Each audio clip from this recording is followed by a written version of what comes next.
Hello दोस्तों, मैं त्रिशा सिंह आप सभी का क्लब आईएएस एस्पिरेंट चैनल पर स्वागत है। दोस्तों, आज हम लोग विजन आईएएस के टेस्ट नंबर 8 के क्वेश्चंस को सॉल्व करेंगे और इस टेस्ट पेपर में सभी क्वेश्चंस एनवायरनमेंट एंड इकोलॉजी के हैं। तो चलिए स्टार्ट करते हैं।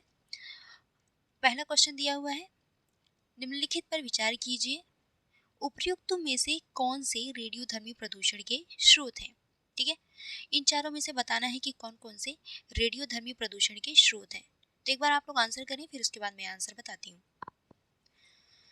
दोस्तों, मैंने जैसे कि आप लोग को बताया है कि आप लोग एक डायरी रखिए अपने पास। ठीक है, जिनमें जितने भी टेस्ट पेपर लगा रहे हैं आप उसकी नंबरिंग कर लीजिए। अगर आपके पास ओमा शीट है तो अच्छी बात है, ओमा शीट नहीं है तो आप लोग इस तरह से कई सारे शीट्स रख लीजिए, या फिर कॉपी, कोई भी कॉपी, नोट्स जो भी है आपके पास, उसमें डेली डेट डालिए। जो भी जितने भी टेस्ट दे रहे हैं उस दिन का डेट डालिए और क्वेश्चन की नंबरिंग कर लीजिए। फिर जो भी आंसर हो ABCD वो लिखिए। फिर एक किनारे आपने टोटल कितने अटेम्प्ट किए, कितने राइट जा रहे हैं, कितने रॉन्ग जा रहे हैं। तो इससे क्या होगा कि आपको पता चलेगा कि आप कितना सही कर रहे हो और कितना गलत हो रहा है आपसे। ठीक है, इससे आप में इम्प्रूवमेंट कितना हो रहा है डे बाई डे आपके टेस्ट लगाने से पता चलेगा। ठीक है, जैसे कि हमेशा कहते हैं कि टेस्ट पेपर सही डायरेक्शन देता है आपको तैयारी करने में, आपको क्या पढ़ना है क्या नहीं पढ़ना है। ठीक है, चलिए अब क्वेश्चन पे आते हैं। तो क्वेश्चन में पूछा है कि रेडियोधर्मी प्रदूषण के स्रोत कौन कौन से हैं। तो दोस्तों, रेडियोधर्मी प्रदूषण में कॉस्मिक किरणें, नाभिकीय अपशिष्ट का निपटान, कुछ चिकित्सा उपकरणों का निपटान और यूरेनियम खनन, ये चारों ही जो है रेडियोधर्मी प्रदूषण के स्रोत है। तो आपका आंसर हो जाएगा ऑप्शन डी। अगला देखिए, वायु में कार्बन डाइऑक्साइड की बढ़ती मात्रा धीरे धीरे वायुमंडल के तापमान को बढ़ा रही है क्योंकि यह अवशोषित करती है।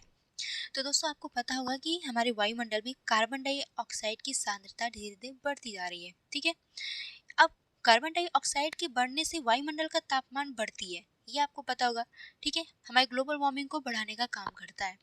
लेकिन ये कैसे बढ़ाती है, मतलब किस वजह से। तो दोस्तों, आपको पता होगा कि जो कार्बन डाइऑक्साइड है ये सौर विकिरण के अवरक्त भाग को अवशोषित कर लेती है, यानी कि इस सौर विकिरण के अवरक्त भाग को ये अंतरिक्ष में जाने नहीं देती है, ये अपने लेयर्स के अंदर ही अंदर रहने देती है। इससे क्या होता है कि इस सौर विकिरण के अवरक्त भाग से हमारे वायुमंडल का तापमान बढ़ जाता है। ठीक है, और इससे हमारे वायुमंडल का तापमान भी निर्धारित होता है। जैसे कि हमने आपको बताया था कि सूर्य की किरणें से डायरेक्ट हमारा एनवायरमेंट गर्म नहीं होता है। ठीक है, हमारा वायुमंडल सूर्य की किरणों से डायरेक्ट गर्म नहीं होता है। जब सूर्य की किरणें धीरे धीरे हमारे धरातल को गर्म करती हैं तो हमारा धरातल गर्म होकर के इस धरातल के गर्म होने से पार्थिव विकिरण निकलता है। ठीक है, और यही पार्थिव विकिरण जो है हमारे वायुमंडल के तापमान को गर्म करता है। और गर्म कब, जब मौसम अगर साफ रहेगा और कार्बन डाइऑक्साइड की मात्रा अगर कम रहेगी तो जो ये पार्थिव विकिरण निकल रहा है दीर्घ तरंगों के रूप में, ये एनवायरमेंट से हमारे वायुमंडल से बाहर निकल जाएंगे और हमारे वायुमंडल का तापमान लगभग ठंडा ही रहेगा। लेकिन अगर हमारे वायुमंडल में जो बहुत सारी गैसेज हैं, खास करके कार्बन डाइऑक्साइड, ये क्या करती हैं, एक आवरण का काम करती हैं। ये एक आवरण बना लेती हैं हमारे वायुमंडल में और इन सभी दीर्घ तरंगों को वापस अंतरिक्ष में नहीं जाने देती और इसको रोक के रखती हैं, और इसको रोकने की वजह से ये हमारे वायुमंडल का तापमान बढ़ जाता है। ठीक है, चलिए तो आपका राइट आंसर क्या हो जाएगा कि सौर विकिरण के अवरक्त भाग को ये अवशोषित कर लेती है कार्बन डाइऑक्साइड, जिससे कि हमारे वायुमंडल का तापमान बढ़ जाता है या फिर बढ़ रहा है। ओके, तो राइट आंसर ऑप्शन डी। अगला देखिए, पर्यावरण पर्यावरण और पारिस्थितिकी के संदर्भ में स्प्रिंग शॉक से तात्पर्य है। स्प्रिंग शॉक, स्प्रिंग शॉक क्या है दोस्तों, कि जल निकाय के पीएच मान में होने वाली गिरावट को, ठीक है, यानी कि हमारे जो जल निकाय है, नदियों का जल हो गया, झील, तालाब, इन सभी के जल का जो पीएच मान है वो कम हो जा रहा है, यानी कि जल जो है अम्लीय हो जा रही है। ठीक है, जैसे कि आपको पता होगा कि ठंडों के मौसम में जो बर्फ होते हैं, बर्फ ये क्या करते हैं, कार्बन डाइऑक्साइड नहीं, जैसे कि सल्फर डाइऑक्साइड हो गए, अन्य अम्लीय प्रदूषकों को अवशोषित करने का काम करते हैं। तो ये जो बर्फ है ठंडों के मौसम में अम्लीय प्रदूषकों को अवशोषित करते हैं। लेकिन जैसे ही स्प्रिंग सीजन आता है, स्प्रिंग सीजन के दौरान ये क्या करते हैं, प्रदूषकों को उत्सर्जित करने का काम शुरू कर दिया। यानी कि प्रदूषकों को, जब ये स्प्रिंग सीजन आएगा तो बर्फ क्या होता है, पिघलता है। बर्फ में पिघलने की वजह से ये जो बर्फ था, ये ठंडों के मौसम में जितने भी अम्लीय प्रदूषकों को अवशोषित किए थे, ये पिघलाने काम करेंगे। अब पिघलेगा बर्फ तो जल बनेगा, जल बनेगा तो ये जो प्रदूषक थे ये जल के साथ प्रवाहित होगा।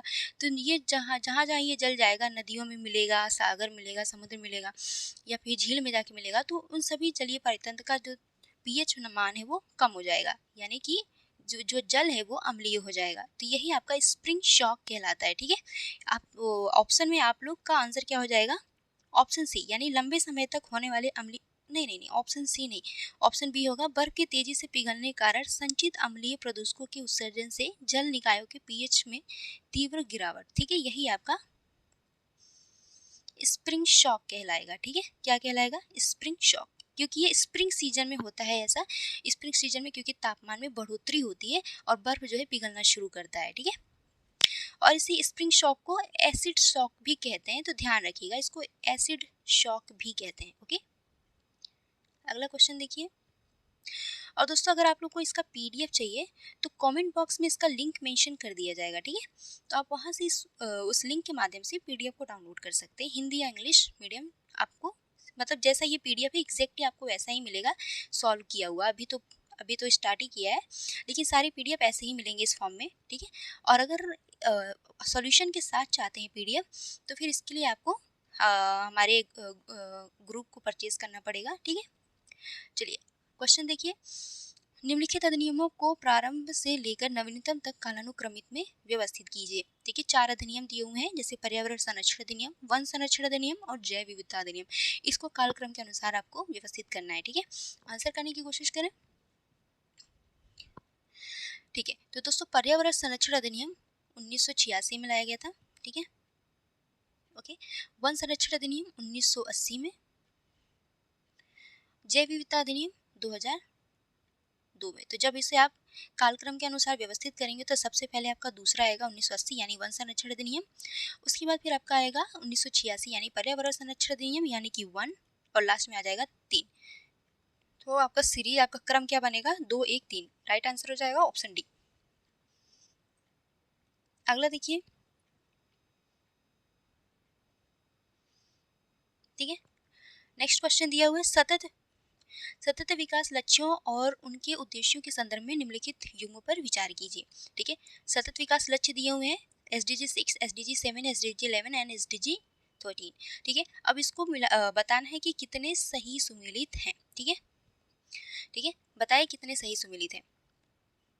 तो दोस्तों संयुक्त राष्ट्र महासभा द्वारा 2015 में 17 SDG लक्ष्य निर्धारित किए गए थे, सतत विकास लक्ष्य निर्धारित किए गए थे, जिसको 2030 तक प्राप्त करना था। ठीक है, अब इन 17 में 4 दिए हुए, बताना है कि कौन सा सही सुमेलित है। तो दोस्तों SDG 6 में सस्ती और स्वच्छ ऊर्जा का लक्ष्य निर्धारित नहीं है, बल्कि स्वच्छ जल और स्वच्छता को रखा गया है SDG 6 में। ठीक है, SDG 7 में सस्ती और स्वच्छ ऊर्जा को रखा गया है। ठीक है, यानी SDG 6 में स्वच्छ जल और स्वच्छता का लक्ष्य है और SDG 7 में सस्ती और स्वच्छ ऊर्जा। ठीक है, तो ये दोनों तो गलत हो गया।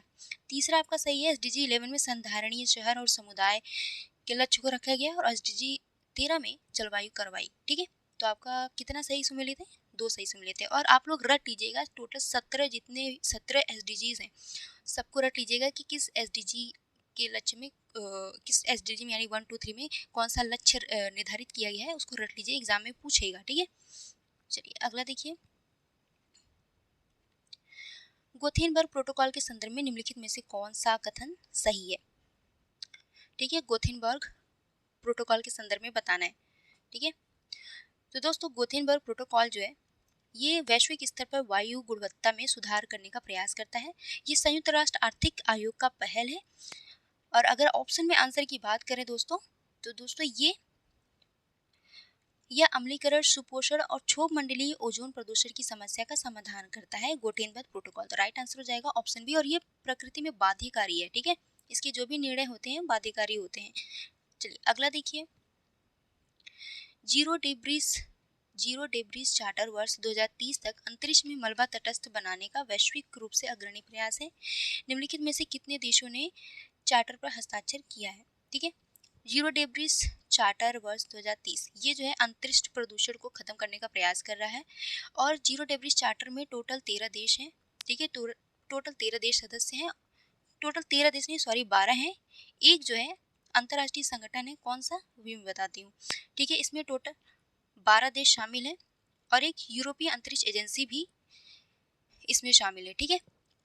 अब बताना है कि इसमें कौन कौन से देश ने इस जीरो डेब्रिस चार्टर पर हस्ताक्षर किया है, ठीक है। तो ध्यान रखिएगा, भारत, अमेरिका और चीन, इन तीनों देशों ने हस्ताक्षर नहीं किया है, ठीक है। तो कभी एग्जाम में दे दे तो ध्यान रखिएगा भारत, अमेरिका, चीन नहीं है। तो इस बेसिस पे आप आंसर कर लेंगे। वैसे 12 देश कौन कौन से हैं तो मैं बता देती हूँ। 12 देश में Austria, Belgium, Cyprus, Estonia, Germany, Lithuania, Poland, Portugal, Romania, Sweden और स्लोवाकिया और यूके है, ठीक है। और इनमें से कौन कौन सा नहीं है तो भारत, चीन और अमेरिका नहीं है। पूछा है कि चार्टर पर हस्ताक्षर किए हैं, किसने किया है, रोमानिया ने किया है, यूरोपीय संघ ने किया है। तो आंसर क्या होगा आपका, 1 और 4 राइट आंसर हो जाएगा ऑप्शन बी। अगला देखिए, कभी कभी सुर्खियों में रहने वाला शब्द memory of the world programme मुख्य रूप से निम्नलिखित में से किस संगठन से संबंधित है। तो दोस्तों हाल ही में यूनेस्को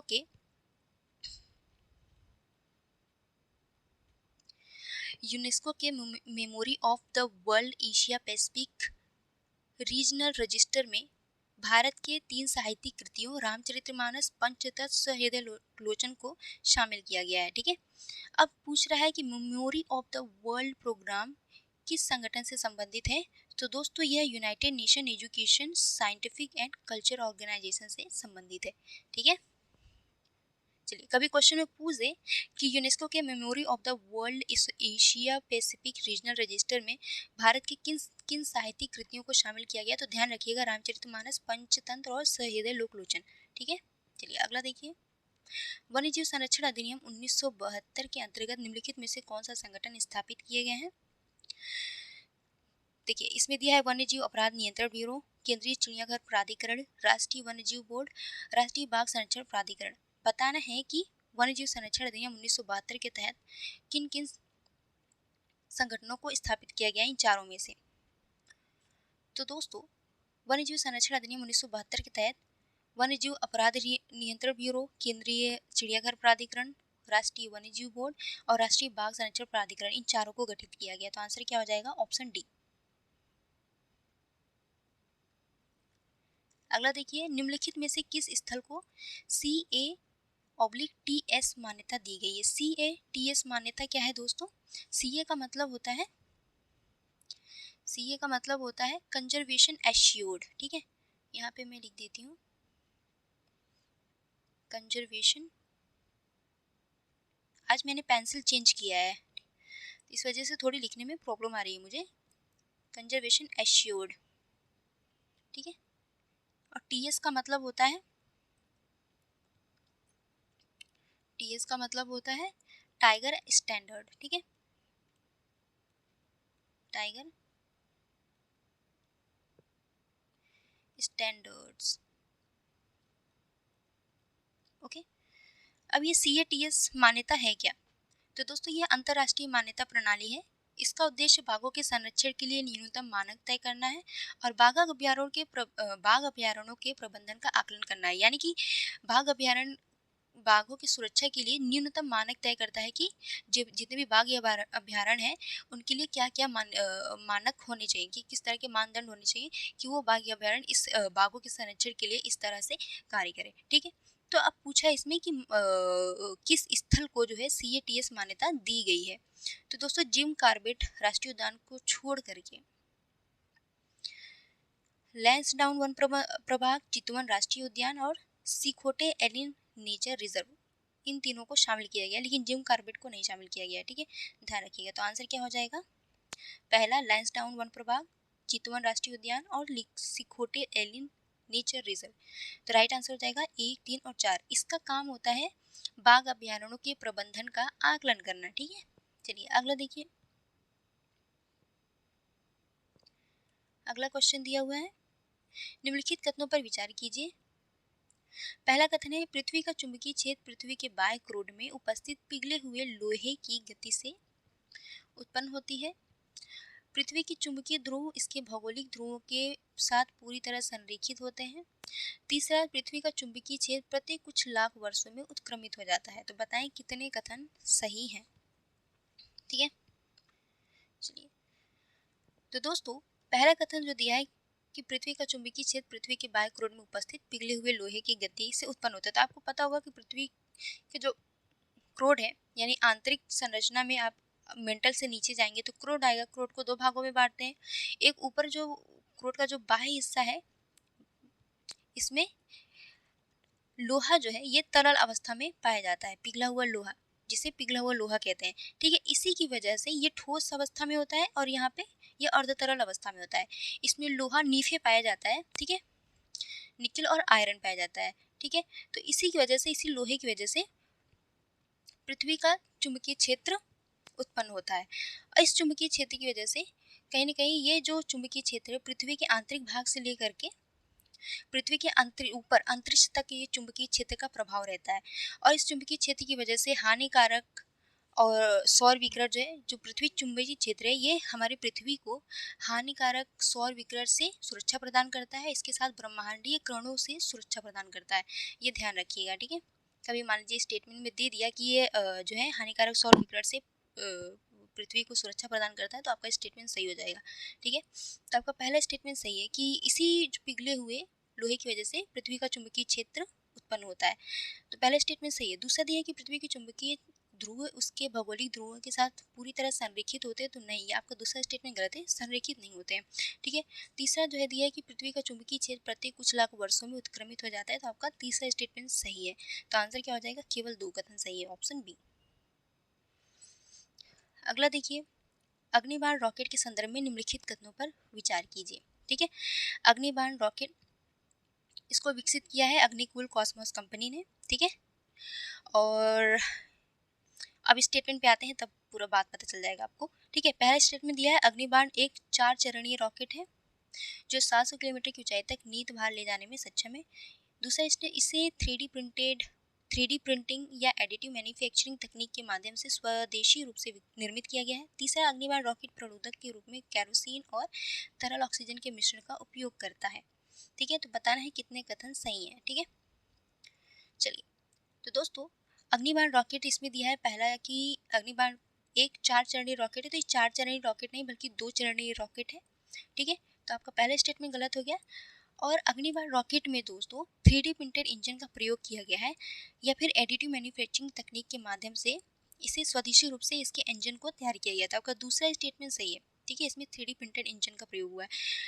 और दूसरा स्टेटमेंट सही है। तीसरा दिया है अग्निबाण रॉकेट प्रणोदक के रूप में केरोसिन और तरल ऑक्सीजन के मिश्रण का प्रयोग होता है। तो आपका तीसरा स्टेटमेंट भी सही है। ठीक है, तो कितने स्टेटमेंट टोटल सही हुए? 2। तो आंसर हो जाएगा केवल 2। ठीक है, और इसको किस लॉन्च पैड से लॉन्च किया गया है? तो दोस्तों, इसको धनुष नामक लॉन्च पैड से लॉन्च किया गया। ध्यान रखिएगा, धनुष नामक लॉन्च पैड से। और ये सेमी क्रायोजेनिक इंजन से संचालित होता है। ओके, सेमी क्रायोजेनिक इंजन, ध्यान रखिएगा। चलिए अगला देखिए,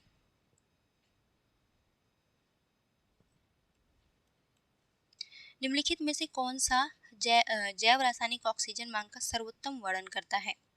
ठीक है, दोस्तों हमने आपको इसके पहले जो संस्कृति है इसका टेस्ट पेपर सॉल्व कराया था, तो बीओडी से रिलेटेड क्वेश्चन बहुत सारे थे। तो इसमें भी आया है, तो थोड़ा मैं एक्सप्लेन कर देती हूँ। तो बायोलॉजिकल ऑक्सीजन डिमांड कहते हैं इसको। जैसे कि मान लीजिए कोई जलीय पायतन थे, तालाब है। ठीक है, अब तालाब है तो इस तालाब में तो पानी भी होगा, है ना। अब ये तालाब है तो आसपास के जो भी नाली होंगी छोटी छोटी, इन नालियों से बहुत सारी सीवेज या अपशिष्ट बह करके इस तालाब में आएंगी। ठीक है, अब जब इस तालाब में आई अपशिष्ट, तो इस तालाब में अपशिष्ट की मात्रा बढ़ गई। ठीक है, अब क्योंकि अपशिष्ट बढ़ी है, ठीक है, कार्बनिक पदार्थों की मात्रा बढ़ गई, तो इसमें जो सूक्ष्म जीव रहेंगे, सूक्ष्म जीव क्या करेंगे? इन कार्बनिक पदार्थों को अपघटित करने का काम करेंगे। ठीक है, जो भी सूक्ष्म जीव रहेंगे वो क्या करेंगी? इन कार्बनिक पदार्थों को सरल पदार्थों में अपघटित करने का काम करेंगे। जब ये सूक्ष्म जीव इन कार्बनिक पदार्थों को अपघटित करने का काम करेगी तो इनको ऑक्सीजन की ज़रूरत होगी। अब भाई क्योंकि एक तालाब है, इसमें ऑक्सीजन एक लिमिट में ही होगा। अचानक से पोषक तत्व तो बढ़ गए इसमें, यानी कार्बनिक पदार्थों की संख्या बढ़ गई, तो इसकी वजह से यहाँ पे भी बहुत सारे जो जलीय पादप होंगे वो भी बढ़ जाएंगे, सूक्ष्म जीव हैं वो भी बढ़ जाएंगे, लेकिन ऑक्सीजन तो उतनी ही रहेगी। तो ये सूक्ष्म जीव, इनको ऑक्सीजन की ज़रूरत होगी, ये ऑक्सीजन की मांग करेंगे, यानी कि यहाँ पे ऑक्सीजन की डिमांड जो है बढ़ जाएगी।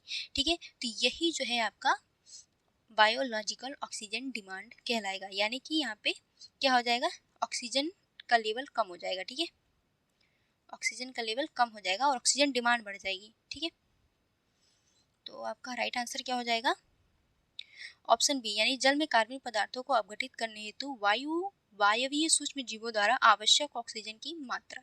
ठीक है, चलिए निम्नलिखित कथनों पर विचार कीजिए। पहला कथन है, जैव आवर्धन एक ही पोषी स्तर के भीतर घटित होती है। दूसरा, पारा और डीडीटी सामान्य रूप से पाए जाने वाले जैव आवर्धन पदार्थ हैं। ठीक है, देखिए दोस्तों, कुछ ऐसे कुछ ऐसे प्रदूषक होते हैं जो जो डिग्रेडेबल नहीं होते हैं। ठीक है, जो बायोडिग्रेडेबल नहीं होते, यानी कि वो निम्नीकृत नहीं हो सकते, निम्नीकृत नहीं हो सकते, यानी कि वो हमारे एनवायरनमेंट में आसानी से ख़त्म नहीं हो सकते, उनको सदियों लग सकते हैं ख़त्म होने में, नष्ट होने में। तो कहीं ना कहीं ये हमारे एनवायरनमेंट को नकारात्मक रूप से प्रभावित करते हैं। ठीक है, अब इसी तरीके से कुछ ऐसे प्रदूषक होते हैं जैसे पारा हो गया, डीडीटी हो गया। ठीक है, ये हमारे खाद्य श्रृंखला में जब प्रवेश कर जाते हैं, क्योंकि हर जीव जंतु आहार ग्रहण करता है, ठीक है, अपने विकास के लिए। तो मान लीजिए जब किसी खाद्य श्रृंखला में कोई भी प्रदूषक प्रवेश करता है, तो उसको कहते हैं जैव संचयन। ठीक है, ठीक है, यानी कि किसी प्रदूषक का किसी खाद्य श्रृंखला में प्रवेश करना। ठीक है, किसी प्रदूषक का, जैसे डीडीटी या पारा का, किसी खाद्य श्रृंखला में प्रवेश करना ही आपका जैव संचयन कहलाएगा। ठीक है, यानी कि ये एक ही पोषक स्तर की बात कर रहा है। एक ही पोषक स्तर के भीतर जब प्रदूषक विद्यमान होता है या फिर प्रवेश करता है, तो उसे क्या कहेंगे, जैव संचयन कहेंगे, न कि जैव आवर्धन। ठीक है, अब जैव आवर्धन क्या होता है, जैसे कि मान लो प्रदूषक है। ठीक है, प्रदूषक है, अब ये प्रदूषक जैसे पारा या डीडीटी हो गया, तो ये प्रदूषक क्या हुआ, एक खाद्य श्रृंखला से दूसरे खाद्य श्रृंखला में गया, दूसरे खाद्य श्रृंखला से तीसरे खाद्य श्रृंखला में गया, तीसरे खाद्य श्रृंखला से मान लो चौथे खाद्य श्रृंखला में गया। तो जैसे जैसे एक पोषण स्तर से दूसरे पोषण स्तर में बढ़ रहा है, तो इस खाद्य श्रृंखला की सांद्रता जो है ये भी बढ़ती जाएगी। ठीक है, जैसे यहाँ पे मान लो 1% प्रदूषक, जैसे कि मान लो ये फाइटोप्लैंक्टन है। ठीक है, ये 1 जो है इसको फाइटोप्लैंक्टन मान लीजिए, इसको मैं फिर से इरेज कर देती हूँ। ठीक है, तो मान लो ये फाइटोप्लैंक्टन है। ठीक है, अब इस फाइटोप्लैंक्टन को छोटी मछली ने खाया। ठीक है, छोटी मछली ने खाया, मेरे से मछली बनाने नहीं आता है, ये क्या बन रहा है, ठीक है, इसको मछली ही मान लीजिए आप लोग। ठीक है, अब ये छोटी मछली ने इस फाइटोप्लैंक्टन को खाया, फिर इससे बड़ी मछली जो है कुछ इस तरह से, मान लीजिए ये कोई बड़ी मछली है। ठीक है, फिर इस छोटी मछली को इस बड़ी मछली ने खाया, और इस बड़ी मछली को कोई चिड़िया, बहुत बड़ा पक्षी, जैसे गिद्ध हो गया, मान लीजिए गिद्ध खा लिया। ठीक है, मछली खाने वाली कोई पक्षी खा ली। ठीक है, मछली खाने वाली कोई पक्षी खा ली। ठीक है, तो मान लो कि इस फाइटोप्लैंक्टन में प्रदूषक 1% था, यानी मान लो कि पारा या डीडीटी प्रदूषक 1% था इस फाइटोप्लैंक्टन में। अब इस फाइटोप्लैंक्टन को जब ये मछली खाया तो इसमें प्रदूषक हो गया 2%। ठीक है, अब ये इस मछली को जब बड़ी मछली ने खाया तो इसमें यही प्रदूषक बढ़ करके 3% हो गया। ठीक है, और जब इस बड़ी मछली को गिद्ध ने खाया तो इसमें प्रदूषक बढ़ करके 4% हो गया। यानी कि जो प्रदूषक था, जैसे जैसे खाद्य श्रृंखला से दूसरे पोषण स्तर में जा रहा है, तो ये जो प्रदूषक था, इसकी सांद्रता जो है धीरे धीरे एक पोषण स्तर से दूसरे पोषण स्तर में बढ़ने के साथ बढ़ जा रही है। ठीक है, तो यही आपका जैव आवर्धन है। जैव आवर्धन में पोषण स्तर की बात होगी, एक पोषण स्तर से दूसरे पोषण स्तर में जा रहे हैं तो उस प्रदूषक की सांद्रता भी बढ़ती जाएगी। ठीक है, और जैव जैव संचयन क्या होता है कि जैव संचयन मतलब किसी एक ही पोषण स्तर में, ठीक है। यहाँ पे जैव आवर्धन जो दिया हुआ है पहला स्टेटमेंट कि एक ही पोषण स्तर के भीतर घटित होती है, तो नहीं, एक ही पोषण स्तर के भीतर घटित होती है जैव संचयन। ओके, जैसे मान लो मछली है, छोटी मछली है, बड़ी मछली खाई, इससे बड़ी मछली खा ली, बस इतना ही, एक ही पोषक स्तर की बात करेगा ये। इसमें 1% था, इसमें 5%, इसमें 10% हो गया, ऐसे, ठीक है। और जब पोषण स्तर एक पोषण स्तर से दूसरे पोषण स्तर में जाएंगे तो जैव आवर्धन कहलाएगा। तो आपका पहला स्टेटमेंट गलत हो गया कि जैव आवर्धन एक ही पोषण स्तर के भीतर घटित नहीं होता है, बल्कि ये कई पोषण स्तरों में घटित होता है। एक ही पोषण स्तर में घटित होता है, उसको जैव संचयन कहेंगे। तो पहला गलत हो गया, दूसरा सही है। पारा और डीडीटी सामान्य रूप से पाए जाने वाले जैव आवर्धन पदार्थ हैं, ठीक है, तो दूसरा सही है सिर्फ। अगला देखिए, प्रजातियों के पारस्परिक क्रियाओं के संदर्भ में निम्नलिखित कथनों पर विचार कीजिए। स्पर्धा, इस प्रथा में दोस्तों दोनों प्रजातियों को हानि होती है, ठीक है, तो आपका पहला स्टेटमेंट सही है। दूसरा दिया एक अंतरजातीय परिजीविता, अंतरजातीय परिजीविता में एक प्रजाति को हानि होती है और दूसरी प्रजाति जो है अप्रभावित रहती है, ठीक है, दूसरी प्रजाति अप्रभावित रहती है। तो दूसरा गलत है कि इसमें दिया है दोनों प्रजातियों को लाभ होती है, दोनों प्रजातियों को नहीं, एक को हानि होती है, दूसरा अप्रभावित होता है। सबभोजिता में एक प्रजाति को लाभ होता है और दूसरी प्रजाति जो है अप्रभावित रहती है, ठीक है। तो तीसरा गलत हो गया, तो आंसर क्या हो जाएगा, केवल एक, ठीक है। चलिए अगला देखिए, भारतीय राष्ट्रीय अंतरिक्ष संवर्धन और प्राधिकरण केंद्र यानी इन स्पेस, इसको शॉर्ट में इन स्पेस कहते हैं, के संदर्भ में निम्नलिखित कथनों पर विचार कीजिए, ठीक है। पहला कथन दिया हुआ है, आप लोग को क्लियर दिख रहा है ना, क्योंकि पीडीएफ इस तरह से है, इसको हम लोग बहुत ज़्यादा जूम करेंगे तो फिर क्वेश्चन आधा कट जाएगा, ठीक है। तो पहला कथन दिया हुआ है इन स्पेस के संदर्भ में कि भारतीय अंतरिक्ष अनुसंधान संगठन के प्रशासनिक नियंत्रण में कार्य करता है। दूसरा है, यह गैर सरकारी संस्थाओं द्वारा सभी अंतरिक्ष गतिविधियों के लिए सिंगल विंडो मंजूरी प्रदान करता है। तीसरा, यह इसरो और गैर सरकारी संस्थाओं के बीच इंटरफेस के रूप में कार्य करता है।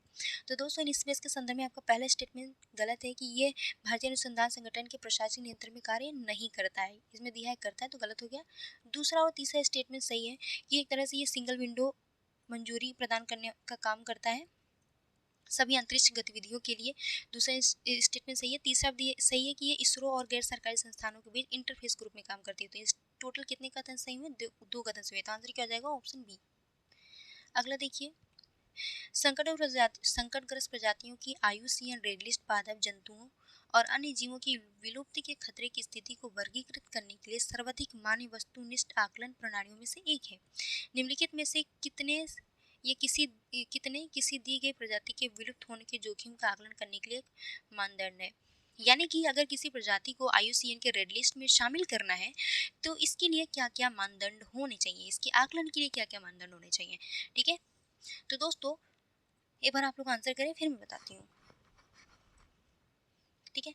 तो दोस्तों अगर किसी जीव जंतुओं को, किसी प्रजाति को या पादप को आईयूसीएन के रेड लिस्ट में शामिल करना है तो पहले तो उसकी संख्या कम होने की दर होनी चाहिए, ठीक है, उसकी संख्या में कमी होनी चाहिए, भौगोलिक वितरण का क्षेत्र देखा जाता है उसका, और यदि प्रजाति की आबादी पहले से ही कम है तो भी उसको रेड लिस्ट में शामिल किया जा सकता है। और इसके अलावा यदि प्रजाति की संख्या बहुत कम है या सीमित क्षेत्र में रहती है तो भी उसको जो है आईयूसीएन के रेड लिस्ट में शामिल किया जा सकता है। तो आपका आंसर हो जाएगा ऑप्शन सी। चलिए अगला देखिए, डीप फेक के संदर्भ में निम्नलिखित कथनों पर विचार कीजिए, ठीक है। पहला दिया है, इसमें न्यूरल नेटवर्क का उपयोग करके फेक ऑडियो फेक वीडियो बनाना शामिल है। दूसरा है, सूचना प्रौद्योगिकी अधिनियम 2000 की धारा 66 डीप फेक को परिभाषित करता है। तो बताएं कि कौन सा कथन सही है। डीप फेक तकनीक के माध्यम से समय देखेंगे आप लोग बहुत सारे शॉर्ट रील वायरल हो रहे हैं। जैसे कि मान लो हम ही हैं, कोई रील बना रहे हैं, ठीक है, मैं नाच रही हूँ, गा रही हूँ, और अपना फेस दिखाने की बजाय मैंने अपने फेस की जगह किसी दूसरे का फेस लगा दिया, किसी हीरोइन का लगा दिया, ठीक है, मान लो ऐश्वर्या राय का लगा दिया, और मैं हूँ मैं ही, लेकिन फेस मेरा किसी और का है। या फिर मैं कुछ बोल रही हूँ तो अपनी वॉइस को मैं चेंज कर सकती हूँ इस डीप फेक के माध्यम से, ठीक है। और इस डीप फेक में जो है क्या किया जाता है, डीप लर्निंग टेक्निक का प्रयोग किया जाता है डीप फेक वीडियो बनाने के लिए, ठीक है। तो आपका पहला स्टेटमेंट सही है, लेकिन दूसरा सही नहीं है। दूसरे में सूचना प्रौद्योगिकी अधिनियम 2000 की धारा 66D में डीप फेक को परिभाषित नहीं किया गया है। तो आंसर हो जाएगा ऑप्शन ए, केवल एक। इंडोर वायु प्रदूषण के संदर्भ में निम्नलिखित कथनों पर विचार कीजिए, ठीक है। पूछा है कितने कथन सही है। तो इंडोर वायु प्रदूषण में दिया है कि रेडॉन जो कुछ भवन सामग्रियों में पाया जाता है फेफड़ों के कैंसर का कारण बन सकता है। फफूंद कॉलोनियों द्वारा निर्मुक्त किए जाने वाले जैविक रसायन एलर्जी उत्पन्न करते हैं और अस्थमा को बढ़ा सकते हैं। तीसरा, एयर फ्रेशनर में प्रयुक्त होने वाली वाष्पशील कार्बनिक यौगिक गुर्दे को क्षति पहुंचा सकते हैं। जैसे हमारा घर है, हमारे घर में से बहुत सारे इलेक्ट्रॉनिक्स सामान हम लोग यूज़ करते हैं, ठीक है। बहुत सारे स्प्रे यूज़ करते हैं, ठीक है। और इसके अलावा हमारे जैसे हम लोग दीवार पे पेंट करते हैं, तो उस पेंट से भी इस तरह की कुछ केमिकल रिलीज होती है जो हमारे हेल्थ के लिए अच्छी नहीं होती है, ठीक है। ये कहीं ना कहीं हमारे वायु को प्रदूषित करती है, क्योंकि हम लोग का घर जो है कहीं ना कहीं चारों तरफ से बंद होता है, पैक होता है। तो ये जो गैसेज हैं, ये जो प्रदूषित गैसेज ही हमारे रूम से बाहर नहीं जा पाते हैं, और ये हमारे अंदर हम लोग सांस लेते हैं, तो हमारे सांस के माध्यम से हमारे फेफड़े में जाती है और हमारे फेफड़े को इन्फेक्ट करती है, हमारे अंदर की बॉडीज में जितने ऑर्गन्स हैं उनको इफेक्ट करती है, ठीक है। यही जो है आपका इंडोर वायु प्रदूषण है। यानी इंडोर वायु प्रदूषण किससे होगा? हमारे घर में रखे सामानों से उत्सर्जित कार्बनिक अकार्बनिक गैसों के माध्यम से, ठीक है। तो ये हो गया आपका इंडोर वायु। यानी कि रेडॉन जो है हमारे घर से में रखी हुई सामग्रियों से उत्पन्न होता है। फफूंद जो है, फफूंद कहीं कहीं हमारे घर में देखेंगे आप लोग, लकड़ियों फफूंद लगी होती है। तो ये कुछ जैविक रसायन एलर्जी उत्पन्न करते हैं, कहीं ना कहीं हमारे अस्थमा का कारण बनता है। तो ये तीनों ही जो है सही है इंडोर वायु प्रदूषण के संदर्भ में। तो आंसर हो जाएगा ऑप्शन सी। अगला क्वेश्चन दिया हुआ है, डिजी लॉकर के संदर्भ में निम्नलिखित कथनों पर विचार कीजिए। पहला है, डिजी लॉकर इंडिया कार्यक्रम के तहत शिक्षा मंत्रालय की प्रमुख पहल है। दूसरा, डिजी लॉकर प्रणाली में जारी किए गए दस्तावेजों को मूल भौतिक दस्तावेजों में समान माना जाता है। तीसरा, उपयोगकर्ता केवल आधार आधारित प्रमाणीकरण के माध्यम से अपने डिजी लॉकर अकाउंट तक पहुंच सकता है। तो बताएं कितने कथन सही है डिजी लॉकर के संदर्भ में, ठीक है। तो दोस्तों, डिजी लॉकर के संदर्भ में पहले स्टेटमेंट जो दिया ये गलत है। डिजी लॉकर जो है इसको शुरू किया गया था 2015 में, ठीक है। और डिजी लॉकर जो है ये शिक्षा मंत्रालय की प्रमुख पहल नहीं है, बल्कि ये इलेक्ट्रॉनिक एवं सूचना प्रौद्योगिकी मंत्रालय की पहल है। तो आपका पहला स्टेटमेंट गलत हो गया। डिजी लॉकर भारतीय सूचना प्रौद्योगिकी अधिनियम 2000 के तहत डिजी लॉकर प्रणाली में जारी किए गए दस्तावेजों को मूल भौतिक दस्तावेजों के समान माना जाएगा, यानी इसे वैध माना जाएगा। तो आपका दूसरा स्टेटमेंट सही है। तीसरा दिया है कि उपयोगकर्ता केवल आधार आधारित प्रमाणीकरण के माध्यम से अपने डिजी लॉकर अकाउंट तक पहुंच सकता है। नहीं, अपने नंबर के माध्यम से भी, जिस नंबर से आपने लॉगिन किया था उस नंबर के माध्यम से भी आप डिजी लॉकर अकाउंट तक पहुंच सकते हैं। बस ये कि ओटीपी आपको पता चलेगा, यानी कि ओटीपी के माध्यम से, अपने नंबर के ओटीपी के माध्यम से आप डिजी लॉकर अकाउंट तक पहुंच सकते हैं। तो कितने कथन सही है? तो केवल एक कथन सही है। तो राइट आंसर हो जाएगा ऑप्शन ए, ठीक है। अगला देखिए, सुपोषण यानी यूट्रोफिकेशन के संदर्भ में निम्नलिखित कथनों पर विचार कीजिए। सुपोषण क्या है, एक बार पढ़ लेते हैं स्टेटमेंट। सुपोषण किसी जल निकाय की जैव रासायनिक ऑक्सीजन मांग को कम करता है। दूसरा, सुपोषण के कारण जल निकायों में ऑक्सीजन के स्तर में कमी आती है। तो एक बार इसका आंसर करने की कोशिश करें, ठीक है। ओके, आप लोग को आंसर क्वेश्चन क्लियर दिख रहा है या नहीं, एक बार बताइएगा कमेंट में, ठीक है। चलिए अब क्वेश्चन को जूम करते हैं थोड़ा सा। तो दोस्तों, जैसे कि हमने बताया कि तालाब में अगर अपशिष्ट की मात्रा बढ़ जाती है, सीवेज हो गया या गाय गोबर पहुंच गया उसमें, गाय के गोबर या अन्य जो किचन के हमारे अपशिष्ट होते हैं, अगर तालाब में पहुंचते हैं तो इससे तालाब में अपशिष्ट की मात्रा बढ़ती है, ठीक है। और अपशिष्ट के बढ़ने की वजह से बहुत सारे सूक्ष्म जीव इसमें विकसित हो जाते हैं इस तालाब में, ठीक है। सूक्ष्म जीव विकसित हो जाते हैं और इसके साथ छोटे छोटे पादप भी विकसित हो जाते हैं, ठीक है। अब क्योंकि ये तालाब में ऑक्सीजन लिमिट है, ठीक है, एक ऑक्सीजन की मात्रा लिमिट ही है, ज़्यादा ऑक्सीजन नहीं है। अब ये सूक्ष्म जीव क्या करेगा, इन कार्बनिक पदार्थों को अपघटित करने काम करेगा। तो जब इन कार्बनिक पदार्थों को अपघटित करने काम करेगा तो यहाँ पे ऑक्सीजन की मांग बढ़ जाएगी। ठीक है, हमने अभी समझाया था, इसलिए ज़्यादा डिटेल में जाएंगे। तो ऑक्सीजन की मांग बढ़ जाती है। तो यहाँ पे देखिए स्टेटमेंट में दिया क्या है कि सुपोषण किसी जल निकाय की जैव रासायनिक ऑक्सीजन मांग को कम करता है। नहीं, बीओडी जो है किसी जल निकाय में ऑक्सीजन की मांग को बढ़ा देता है, कम नहीं करता है। तो आपका ये गलत हो जाएगा, बढ़ा देता है। ठीक है, तो दूसरा स्टेटमेंट सही है कि जल निकाय में ऑक्सीजन के स्तर में कमी आ जाती है। जब सुपोषण होता है यानी कि जलीय पायदान में अपशिष्ट की मात्रा बहुत ज़्यादा बढ़ जाती है, तो इससे जल निकायों में ऑक्सीजन के स्तर में कमी आ जाती है। ठीक है, तो आंसर क्या हो जाएगा, पहला सही है, दूसरा, पहला गलत है ना, पहला गलत है, दूसरा सही है। तो राइट आंसर जाएगा आपका ऑप्शन डी। ठीक है, अगला देखिए, निम्नलिखित कथनों पर विचार कीजिए। पहला कथन है, केंद्रीय प्रदूषण नियंत्रण बोर्ड जल एवं वायु प्रदूषण की रोकथाम और नियंत्रण तथा वायु की गुणवत्ता में सुधार से संबंधित किसी मामले पर केंद्र सरकार को सलाह देता है। दूसरा, इसे पर्यावरण संरक्षण अधिनियम 1986 के तहत उत्तरदायित्व सौंपा गया था। ठीक है, केंद्रीय प्रदूषण नियंत्रण बोर्ड की बात हो रही है। केंद्रीय प्रदूषण नियंत्रण बोर्ड को जो है, इसका गठन जो है 1974 में हुआ था। ठीक है, ध्यान रखिएगा, इसका गठन 1974 में हुआ था, जल प्रदूषण निवारण अधिनियम 1974 के तहत। ठीक है, जल प्रदूषण निवारण अधिनियम 1974 के तहत इसका गठन हुआ था। ठीक है, 1974 के तहत। ठीक है, पूरा मैं नहीं लिखूंगी। जल प्रदूषण नियंत्रण जल प्रदूषण निवारण एवं नियंत्रण अधिनियम 1974 के तहत इसका गठन हुआ था। अब ये अपनी शक्तियाँ, गठन तो इसका जल प्रदूषण निवारण एवं नियंत्रण अधिनियम 1974 के तहत किया गया था, लेकिन इसको शक्तियाँ प्रदान की गई वायु प्रदूषण निवारण एवं नियंत्रण अधिनियम 1981 के तहत। यहाँ पे यही इंपॉर्टेंट पॉइंट है, क्योंकि बहुत सारे लोग कंफ्यूजन में गलत कर देते हैं। तो जल केंद्रीय प्रदूषण नियंत्रण बोर्ड का गठन तो जल प्रदूषण निवारण एवं नियंत्रण अधिनियम 1974 के तहत किया गया, लेकिन इसको शक्तियाँ कहाँ से मिली, इसको शक्तियाँ प्रदान की गई या उत्तरदायित्व प्रदान किया गया वायु प्रदूषण नियंत्रण अधिनियम 1981 के तहत। ठीक है, तो अब आपका पहला स्टेटमेंट तो सही है कि केंद्रीय प्रदूषण नियंत्रण बोर्ड जो है जल एवं वायु प्रदूषण की रोकथाम और नियंत्रण तथा वायु गुणवत्ता में सुधार से संबंधित किसी भी मामले पर केंद्र सरकार को सलाह देती है। लेकिन दूसरा जो दिया है कि इससे पर्यावरण संरक्षण अधिनियम 1981 के तहत उत्तरदायित्व सौंपा गया, तो नहीं, इसे वायु प्रदूषण अधिनियम 1981 के तहत उत्तरदायित्व सौंपा गया था। तो पहला स्टेटमेंट सही है, दूसरा गलत है। तो आंसर हो जाएगा ऑप्शन सी। ठीक है, अगला देखिए, कन्वेंशन दिया है और इसका उद्देश्य।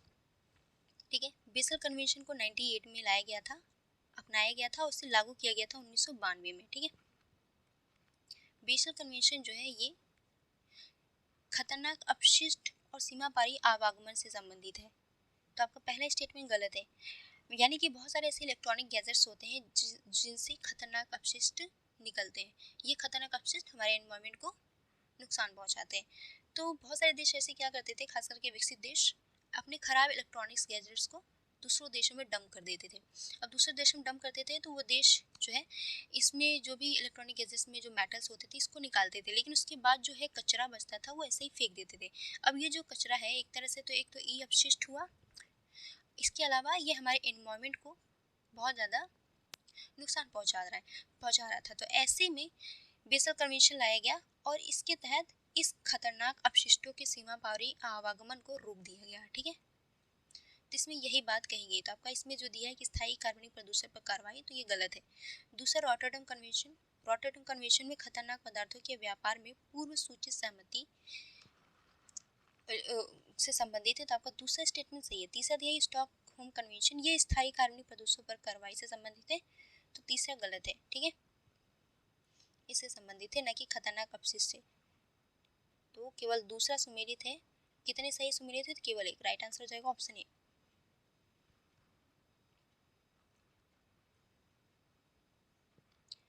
अगला क्वेश्चन देखिए, निम्नलिखित पर विचार कीजिए, उपरोक्त में से कितने मृदा प्रदूषण के परिणाम है। मृदा प्रदूषण के क्या क्या परिणाम हैं इन चारों में से। तो दोस्तों ये चारों ही हैं। नाइट्रोजन स्थिरीकरण में मृदा प्रदूषण की वजह से नाइट्रोजन फिक्सेशन में कमी आती है, मृदा में वनस्पतियों और जीवों में असंतुलन उत्पन्न हो जाता है, विषाक्त धूल का उत्पादन होता है और लवणता में वृद्धि हो जाती है। राइट आंसर हो जाएगा ऑप्शन डी।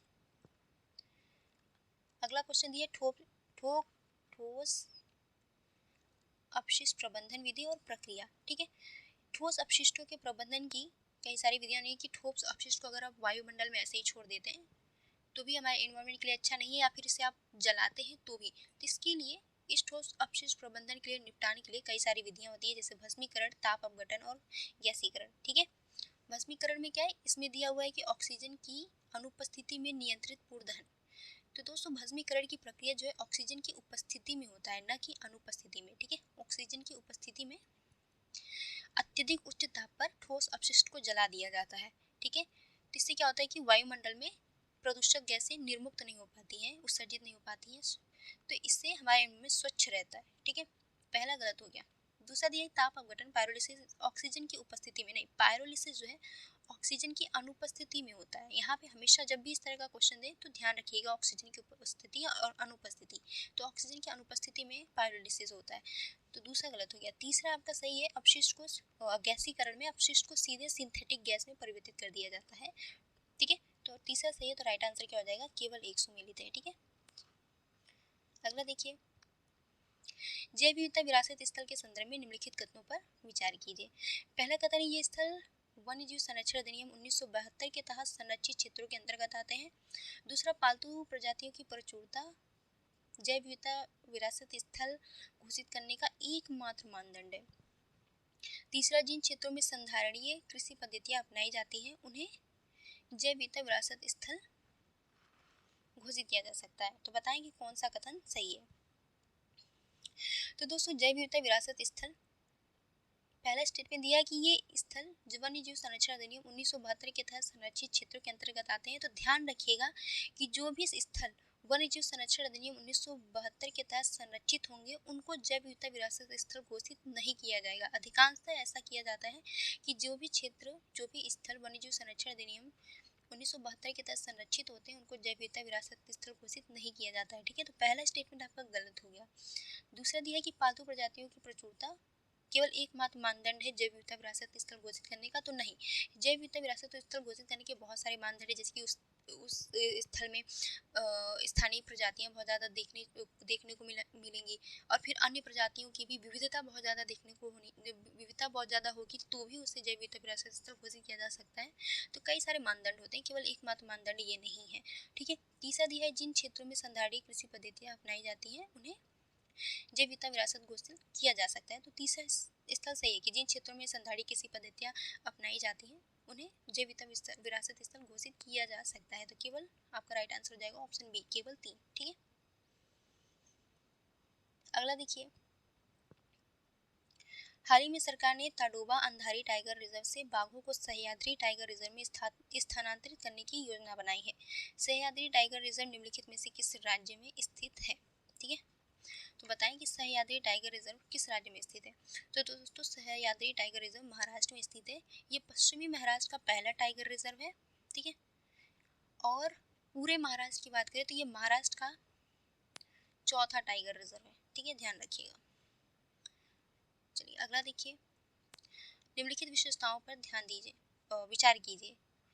ठीक है, उपर्युक्त विशेषताओं में से कितनी राष्ट्रीय उद्यान की विशेषताएं हैं। ठीक है, नेशनल पार्क की कौन कौन सी विशेषताएं हैं, इन चारों में से ये बताना है।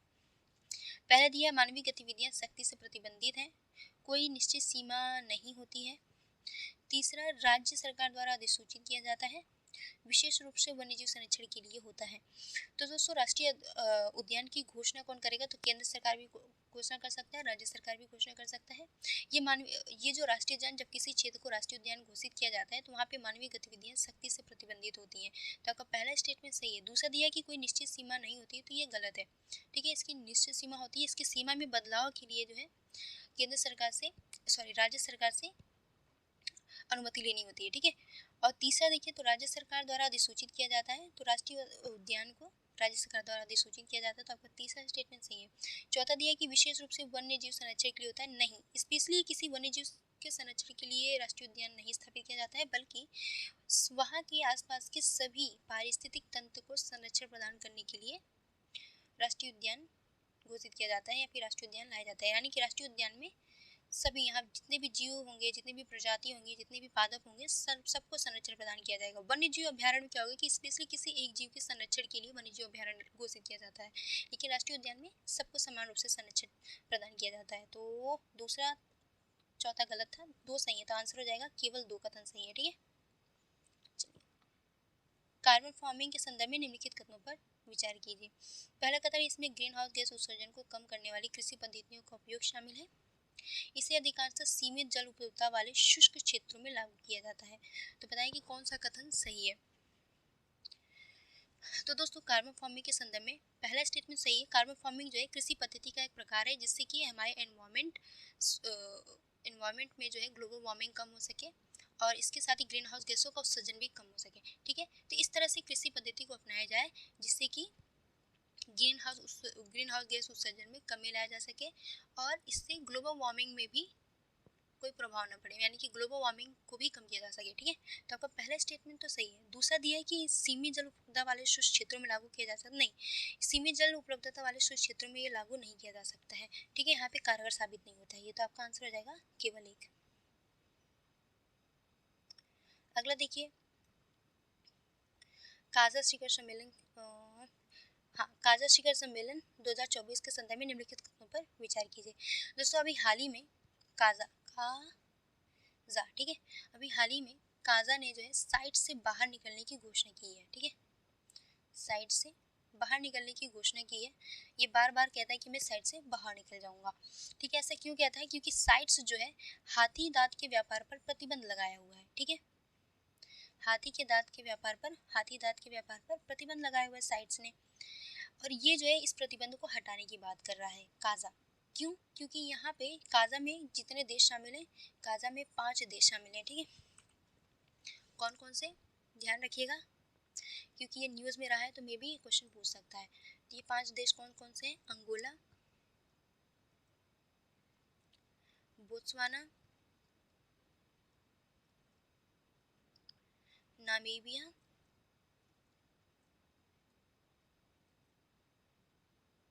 ठीक है, और जाम्बिया। ये दक्षिण अफ्रीका के 5 देश हैं, जाम्बिया और जिम्बाब्वे।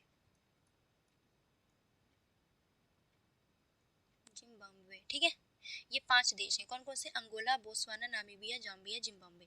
ठीक है, ये जो इन 5 देशों में हाथियों की आबादी ज़्यादा देखने को मिलेगी आपको। ठीक है, इसलिए ये बार बार जो है हाथी दांत के व्यापार की अनुमति मांगते हैं, लेकिन साइट्स मना कर देता है। ठीक है, तो अब ये जो अब क्वेश्चन पे आते हैं हम लोग। ठीक है, ओके, चलिए क्वेश्चन पे आते हैं। पहला स्टेटमेंट दिया है काजा शिखर सम्मेलन 2024 संदर्भ में कि पारिस्थितिक पर्यटन को बढ़ावा देना। दूसरा, विरासत और सांस्कृतिक संसाधनों का प्रबंधन करना। तीसरा, समुदायों का सामाजिक आर्थिक कल्याण सुनिश्चित करना। तो काजा शिखर सम्मेलन के संदर्भ में ये तीनों ही उद्देश्य शामिल है, तो आंसर क्या हो जाएगा आपका? Option D. ठीक है, ये हाथी दांत के व्यापार का परमिशन मांगते हैं, तो इसका मतलब ये नहीं है कि ये पर्यावरण संरक्षण के विरोधी है। ठीक है, तो आपका आंसर हो जाएगा ये पारिस्थितिक पर्यटन को बढ़ावा देना चाहता है। चलिए अगला देखिए, 31 क्वेश्चन नंबर, निम्नलिखित कथनों पर विचार कीजिए। पहला है, भारत स्थायी कार्बनिक प्रदूषकों पर स्टॉकहोम कन्वेंशन के तहत नामित वैश्विक पर्यावरण सुविधा वित्तीय संसाधनों तक पहुंचने में सक्षम है। दूसरा है, भारत ने स्टॉकहोम कन्वेंशन के तहत सूचीबद्ध 7 रसायनों की सूची पुष्टि की है। तो दोस्तों इस क्लास के खत्म होने के बाद आप लोग एक बार देख लीजिएगा कि स्टॉकहोम कन्वेंशन के तहत जो 7 रसायनों की सूची है, इस 7 रसायनों में कौन कौन से 7 रसायन हैं जो स्थायी कार्बनिक प्रदूषक हैं। इन 4 स्थायी कार्बनिक प्रदूषक के बारे में एक बार पढ़ लीजिएगा, मे बी यूपीएससी क्वेश्चन पूछ सकता है।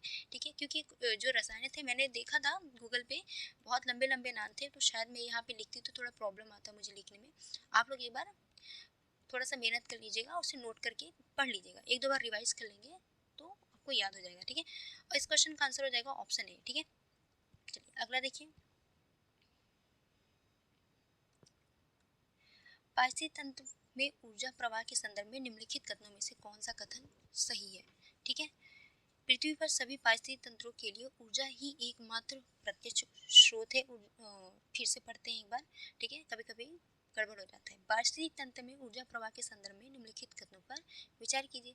पहला कथन दिया है कि पृथ्वी पर सभी पारिस्थितिक तंत्रों के लिए सूर्य ही एकमात्र ऊर्जा का स्रोत है। दूसरा दिया है पौधे भोजन बनाने के लिए लगभग 1 से 5% सौर विकिरण ग्रहण करते हैं। ठीक है, तो अब बताएं इसका आंसर क्या होगा। तो दोस्तों अगर स्टेटमेंट ये दिया होता कि पृथ्वी पर जितने भी जीव हैं, प्रजाति हैं, सभी के लिए सूर्य ही एकमात्र प्रत्यक्ष ऊर्जा का स्रोत है, तो वो सही होता है।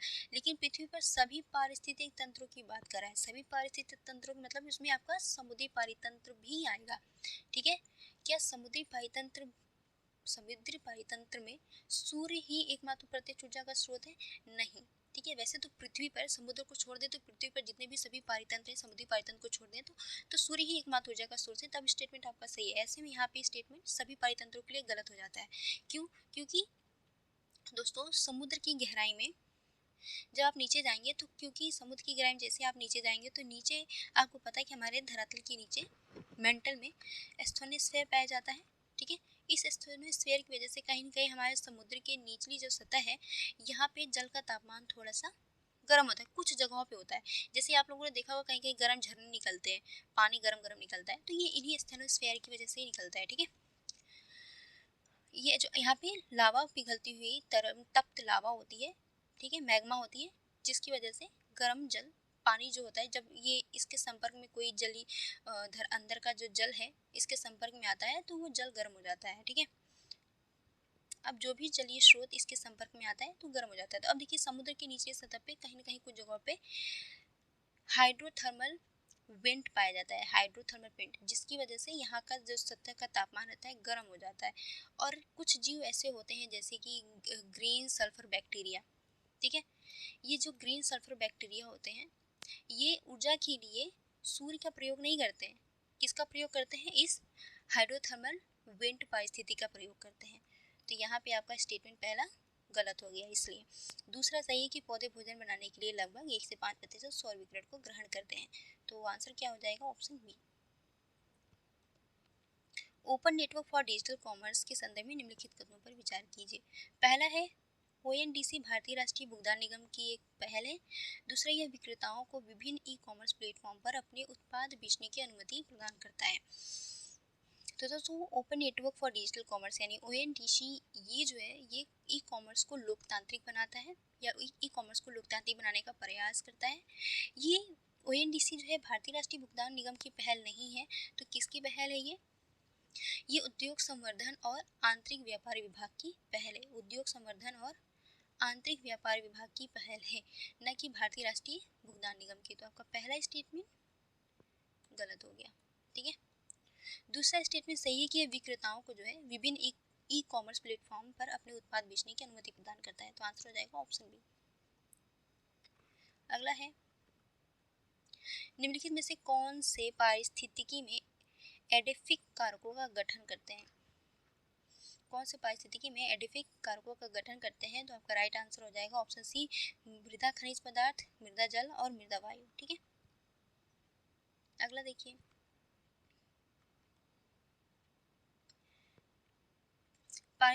पारितंत्र की उत्पादकता के संदर्भ में निम्नलिखित कथनों पर विचार कीजिए। पहला कथन है सकल प्राथमिक उत्पादकता पर पोषितों की खपत के लिए उपलब्ध जैव मात्रा है। तो दोस्तों पर पोषितों की खपत के लिए उपलब्ध जैव मात्रा नेट प्राथमिक उत्पादकता कहलाता है। तो आपका पहला गलत हो गया। दूसरा दिया हुआ है कि महासागर की वार्षिक शुद्ध प्राथमिक उत्पादकता भूमि की तुलना में अधिक है। तो नहीं, महासागर की वार्षिक शुद्ध प्राथमिक उत्पादकता भूमि की तुलना में कम है, न कि अधिक है। तो दूसरा भी गलत हो गया। तो राइट आंसर क्या हो जाएगा? Option D. अगला देखिए निम्नलिखित में से किस संगठन द्वारा चारागाहों और चरवाहों पर global land outlook thematic report जारी किया गया? तो दोस्तों किस संगठन द्वारा global land outlook thematic report जारी किया गया बताएं? तो इसे संयुक्त राष्ट्र मरुस्थलीकरण रोकथाम अभिसमय द्वारा global land outlook thematic report जारी किया गया। तो आंसर हो जाएगा ऑप्शन सी। अगला देखिए क्योटो मैकेनिज्म दिया है और विवरण। ठीक है, पहला है स्वच्छ विकास तंत्र CDM। इसमें दिया है विवरण स्वच्छ विकास तंत्र में क्या विवरण मिलता है? ये औद्योगिक देशों को विकासशील देशों में परियोजनाओं से उत्सर्जन में कमी के लिए क्रेडिट खरीदकर उनके उत्सर्जन में कमी के लक्ष्यों को पूरा करने की अनुमति देता है। दूसरा मैकेनिज्म दिया है संयुक्त कार्यान्वयन। इसमें विवरण है औद्योगिक देशों के बीच उत्सर्जन में कमी से संबद्ध परियोजनाओं को सुविधाजनक बनाता है। तीसरा मैकेनिज्म उत्सर्जन व्यापार। इसमें विवरण है देशों को उनके क्योटो लक्ष्यों को पूरा करने के लिए उत्सर्जन अनुमतियों का व्यापार करने में सक्षम बनाना। तो कितने सही है दोस्तों? ये तीनों ही मैकेनिज्म के संदर्भ में जो विवरण दिया हुआ है तीनों ही सही, तो राइट आंसर हो जाएगा ऑप्शन सी। ठीक है, अगला देखिए, निम्नलिखित गैसों को 100 वर्षों में उसकी वैश्विक तापन संभाव्यता के अवरोही क्रम में व्यवस्थित कीजिए। ठीक है, तो दोस्तों जब इन चारों गैसों को 100 वर्षों में उनकी वैश्विक तापन संभाव्यता के अवरोही क्रम में व्यवस्थित करेंगे तो पहले नंबर पे आपका आएगा सल्फर हेक्साफ्लोराइड। ठीक है, उसके बाद फिर आपका आएगा नाइट्रस ऑक्साइड यानी कि तीसरा, फिर मीथेन आएगा, उसके बाद फिर कार्बन डाइऑक्साइड आएगा। ठीक है, यानी कि सल्फर हेक्साक्लोराइड जो है सबसे ज़्यादा वैश्विक तापन को बढ़ावा देगा, यानी कि 100 वर्षों में सबसे ज़्यादा हम एनवायरनमेंट को यानी कि ग्लोबल हमारे वैश्विक तापन को बढ़ावा देगा कौन? सल्फर डाइऑक्साइड सबसे ज़्यादा, उसके बाद नाइट्रस ऑक्साइड, फिर मीथेन, फिर कार्बन डाइऑक्साइड। तो सही सुमेलित होगा 3, 2, 1, आंसर हो जाएगा ऑप्शन ए। ठीक है, अगला देखिए, पवित्र उपवन के संदर्भ में निम्नलिखित कथनों पर विचार कीजिए। पहला कथन है पवित्र उपवन धार्मिक या सांस्कृतिक महत्व के कारण स्थानीय समुदाय द्वारा संरक्षित वन के परंपरागत भूखंड है। दूसरा, इन उपवनों की मूल स्थिति को बनाए रखने के लिए इनमें सामान्य तौर पर किसी भी प्रकार के मानवीय हस्तक्षेप की अनुमति नहीं होती है। तो दोस्तों पवित्र उपवन जो है ये धार्मिक या सांस्कृतिक महत्व के कारण स्थानीय समुदाय द्वारा संरक्षित वन के परंपरागत भूखंड होते हैं। यानी कि हम लोगों ने, जैसे कि आप लोगों ने देखा हो कि हम लोग वृक्षों की पूजा करते हैं, कुछ जगहों पे जो ये उपवन होते हैं उनके छोटे छोटे उपवन उनको पवित्र मानते हैं और उनमें हरी लकड़ियों को कभी नहीं तोड़ते हैं। अगर वो नीचे ज़मीन पे कोई लकड़ी गिरी होती है तभी तोड़ते हैं, ना उसमें लगे हुए फल को वो तोड़ते हैं। तो उनकी ये मान्यता है। ठीक है, उनकी वो धार्मिक सांस्कृतिक मान्यता होती है इस तरह की। तो आपका पहला स्टेटमेंट सही है, लेकिन दूसरा जो दिया है कि इन उपवनों की मूल स्थिति को बनाए रखने के लिए सामान्य तौर पर किसी भी प्रकार की मानवीय हस्तक्षेप की नहीं, किसी भी प्रकार की मानवीय हस्तक्षेप की अनुमति नहीं है, ऐसा नहीं है। ठीक है, यहाँ पे इस पवित्र उपवन से फल तोड़ेंगे नहीं, लेकिन अगर फल गिरा हुआ है, ठीक है, अपने आप गिरा है तो उस फल को इकट्ठा कर लेंगे। लकड़ी तोड़ेंगे नहीं, लेकिन अगर सूखी लकड़ी नीचे गिरी हुई है तो ये उस लकड़ी का प्रयोग कर सकते हैं। ठीक है, तो पूरी तरीके से अनुमति है। ठीक है, मानवीय हस्तक्षेप की अनुमति है लेकिन एक लिमिट तक। ठीक है, तो आपका दूसरा स्टेटमेंट गलत हो गया, पहला सही तो आंसर हो जाएगा केवल एक। सबसे ज़्यादा उपवन कहाँ है? पवित्र उपवन हिमाचल प्रदेश में देखने को मिलेगा, सबसे कम उत्तराखंड में। ठीक है, शैवाल प्रस्फुटन के संदर्भ में निम्नलिखित कथनों पर विचार कीजिए। ये छोटे हरित पादप की सघन परतें हैं जो पोषक तत्वों की प्रचुरता होने पर झीलों और अन्य निकायों की सतह पर घटित होता है।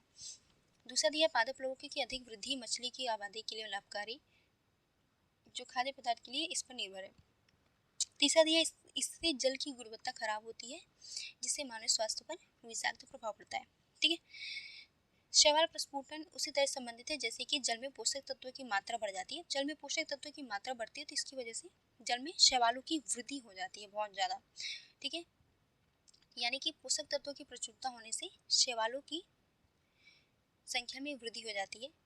तो यही आपका पहला स्टेटमेंट है, आपका सही दिया हुआ है। दूसरा दिया कि पादप लवकों की अत्यधिक वृद्धि मछली की आबादी के लिए लाभकारी नहीं।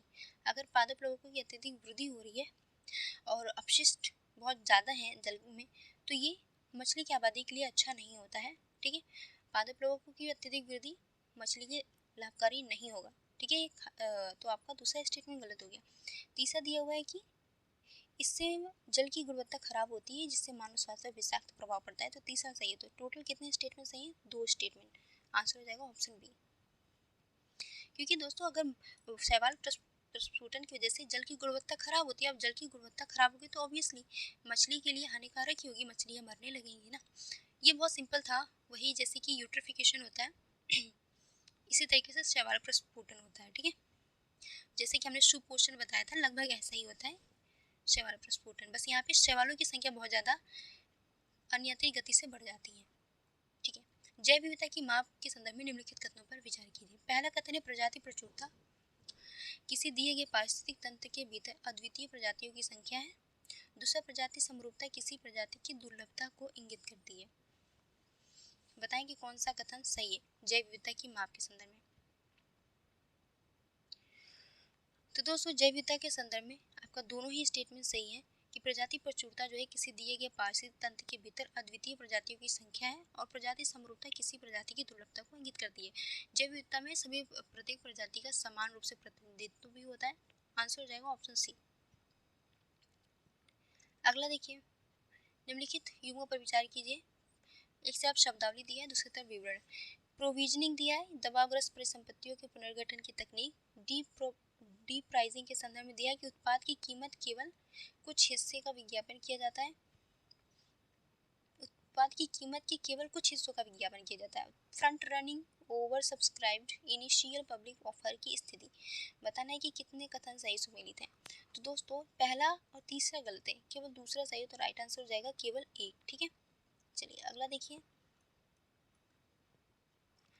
भारत में तंबाकू की खेती के संदर्भ में निम्नलिखित कथनों पर विचार कीजिए। ठीक है, भारत में तंबाकू की खेती के संदर्भ में पूछा है। पहला स्टेटमेंट दिया है और पूछा है कितने कथन सही नहीं है। ठीक है, पहला कथन है भारत तंबाकू का सबसे बड़ा उत्पादक और आयातक है। तो दोस्तों, भारत जो है दूसरा तंबाकू का दूसरा सबसे बड़ा उत्पादक और आयातक है। ठीक है, तो पहला स्टेटमेंट गलत हो गया, पहला नहीं है, दूसरा है। ठीक है, दूसरा दिया है कि तंबाकू की खेती के लिए अत्यधिक वर्षा सामान्यतः 1000 मिलीमीटर से अधिक की आवश्यकता होती है। तो दोस्तों, तंबाकू खेती के लिए अत्यधिक वर्षा 1000 मिलीमीटर से अधिक की नहीं होती है। तंबाकू खेती के लिए वर्षा जो है, जब तंबाकू की खेती यानी कि तंबाकू जब स्टार्टिंग में लगाया जाता है तो उस दौरान 500 मिलीमीटर की वर्षा होनी चाहिए, लेकिन बाद में वर्षा नहीं होनी चाहिए। ठीक है, 1000 मिलीमीटर नहीं, तो आपका दूसरा स्टेटमेंट गलत हो गया। तीसरा दिया है कि फ्लूक्योड वर्जीनिया और चिरूट तंबाकू की आयातित किस्में नहीं, भारत में जो है फ्लूक्योड वर्जीनिया तंबाकू का उत्पादन भारत में होता है, भारत आयात नहीं करता है। तो तीसरा भी गलत है। तो पूछा है कितने कथन सही नहीं है, तो तीनों कथन सही नहीं, तो राइट आंसर हो जाएगा ऑप्शन सी। तंबाकू की खेती के लिए दोमट या बलुई मृदा की जरूरत होती है और तापमान जो है लगभग 20 से 27 डिग्री सेंटीग्रेड होनी चाहिए। ठीक है, चलिए अगला देखिए। फ्लाई ऐश के संदर्भ में निम्नलिखित कथनों पर विचार कीजिए। पहला है ताप विद्युत संयंत्र के बॉयलर में चूड़ित कोयले का दहन करने पर फ्लू गैसों के साथ फ्लाई ऐश भी निकलती है। दूसरा, यह कंक्रीट के उत्पादन के लिए प्रयुक्त पोर्टलैंड सीमेंट को प्रतिस्थापित कर सकता है। तीसरा, फ्लाई ऐश से बना कंक्रीट परंपरागत कंक्रीट की तुलना में अधिक मजबूत और टिकाऊ होता है। ठीक है, तो दोस्तों आपको पता है कि कोयला के दहन या ताप विद्युत संयंत्र से फ्लाई ऐश का उत्सर्जन होता है। ठीक है, तो इस फ्लाई ऐश का प्रयोग हम लोग बहुत सारे क्षेत्रों में कर सकते हैं, जैसे कि कंक्रीट के उत्पादन के लिए हम लोग इसका प्रयोग कर सकते हैं फ्लाई ऐश का। ठीक है, इसके अलावा हम लोग कंक्रीट की तुलना में, क्योंकि ये जो फ्लाई ऐश होता है काफ़ी मजबूत होता है और टिकाऊ भी होता है, तो इसका प्रयोग हम लोग रोड बनाने में भी कर सकते हैं, घरों में सीमेंट की जगह भी इसका प्रयोग कर सकते हैं।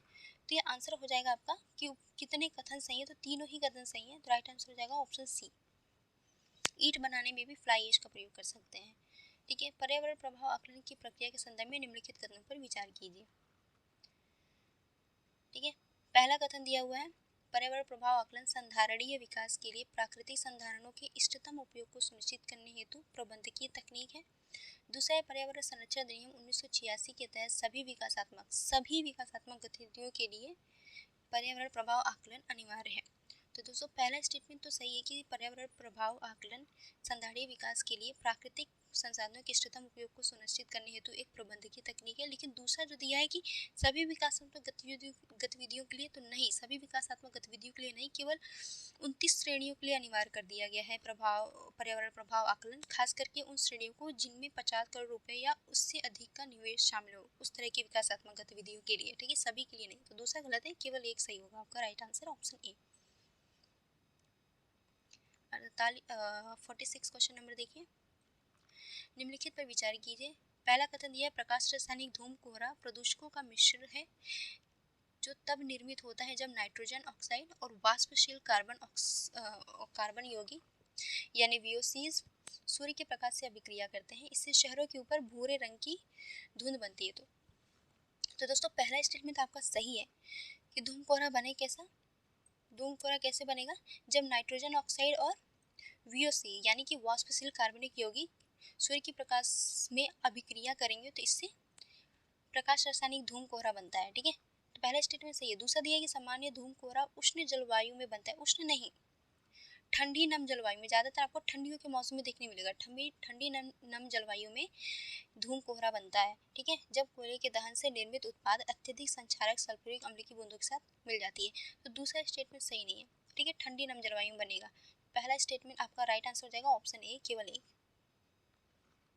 अगला देखिए, ओजोन परत को क्षति पहुंचाने वाले पदार्थों के उत्सर्जन को नियंत्रित करने के लिए निम्नलिखित में से किस अंतर्राष्ट्रीय संधि पर हस्ताक्षर किया गया है। तो दोस्तों ओजोन परत को क्षति पहुंचाने वाले पदार्थों के उत्सर्जन को नियंत्रित करने के लिए मॉन्ट्रियल प्रोटोकॉल समझौते पर हस्ताक्षर किया गया है। ठीक है, आंसर हो जाएगा आपका ऑप्शन सी। अगला देखिए, अवैध वन्यजीव व्यापार के संदर्भ में निम्नलिखित कथनों पर विचार कीजिए। क्वेश्चन पूछा है, उपरोक्त अवैध वन्यजीव व्यापार से निपटने के लिए भारत द्वारा कौन सी पहले की गई है। ठीक है, अवैध वन्यजीव व्यापार से निपटने के लिए भारत द्वारा कौन कौन सी पहले की गई हैं, तो बताइए। तो भारत द्वारा दोस्तों ये सभी पहले की गई हैं। वन्यजीव संरक्षण अधिनियम, भारतीय दंड संहिता 1860, वन्यजीव अपराध नियंत्रण ब्यूरो, पशुओं के प्रति क्रूरता का निवारण अधिनियम 1960। इन चारों अधिनियमों के माध्यम से अवैध वन्यजीव व्यापार को नियंत्रित किया जाता है। तो राइट आंसर हो जाएगा ऑप्शन डी। आपको PDF इसी फॉर्म में मिलेगा दोस्तों, एकदम सेम एग्जैक्टली जैसा कि मैंने सॉल्व किया है। ठीक है, फ्री ऑफ कॉस्ट रहेगा, इसका लिंक मैं कमेंट बॉक्स में मेंशन कर दूंगी, तो आप लोग वहां से डाउनलोड कर लीजिएगा। ठीक है, अगला क्वेश्चन देखिए, निम्नलिखित में से कौन सा एक निकाय भारतीय और विदेशी चिड़ियाघरों के बीच प्राणियों के आदान प्रदान को स्वीकृति प्रदान करता है। तो बताएं कि कौन सा ऐसा निकाय है जो भारतीय और विदेशी चिड़ियाघरों के बीच प्राणियों के आदान प्रदान को स्वीकृति प्रदान करता है। तो दोस्तों राइट आंसर हो जाएगा केंद्रीय चिड़ियाघर प्राधिकरण। ठीक है, अगला देखिए, भारत में ई अपशिष्ट प्रबंधन नियम के संदर्भ में निम्नलिखित कथनों पर विचार कीजिए। पहला कथन है, विस्तारित उत्पादक उत्तरदायित्व वस्तुओं की जीवन चक्र के दौरान उनसे संबंधित पर्यावरणीय लागतों के एकीकरण को प्रोत्साहित करता है। दूसरा, केंद्रीय प्रदूषण नियंत्रण बोर्ड द्वारा स्थापित उत्पादक उत्तरदायित्व संगठन पेशेवर संगठन है जो उत्पादकों को EPR लक्ष्यों को प्राप्त करने में सहयोग करता है। तो दोस्तों आपका पहला स्टेटमेंट तो सही है, भारत में ई अपशिष्ट प्रबंधन नियम के तहत, लेकिन दूसरा गलत है। तो राइट आंसर हो जाएगा ऑप्शन ए। ठीक है दोस्तों, वीडियो अच्छी लगी तो लाइक शेयर एंड सब्सक्राइब जरूर करिएगा और नेक्स्ट क्लास आपको कल मिलेगा। ठीक है।